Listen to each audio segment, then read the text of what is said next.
நீ யாரா என் வாயினுக்கு கல்யாணம் பண்ணி வைக்கிறது? மரியாதையா பேசு. மரியாதை எல்லாம் போச்சுடா. நமக்குள்ள உள்ள 50 பேர் அவ்வளவுதான் மரியாதை. மாமா வாயை மூட சொல்றா. அவ்வளவுதான்டி. மாமா மாமா என்னங்க சந்தாலதான்டா. மாமா மாமா ஏன் நீங்க காசு எடுத்து தண்ணியை போட்டு வந்து புடிச்சு பாருங்க. மாமா. ஒண்ணு வேண்டாம். இதுக்கெல்லாம் காரணம் நீதான்டா. ஒண்ணு அண்ணே வேண்டாம். என்னங்க நான் இல்லடி.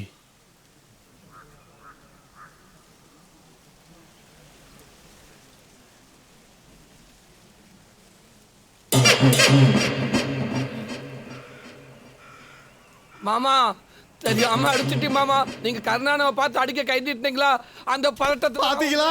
இந்த நாயெல்லாம் என்ன அடிக்க விட்டு அசிங்கப்படுத்தி வேடிக்கை பாக்குறாங்க. மானம்னு பேசுன அந்த மாமனார் மானத்தையே மொத்தமா வாங்கிட்டா சார் அந்த பையன். இல்லைன்னு அவர் ஓ மேல கை வைக்க வந்தாருன்னு.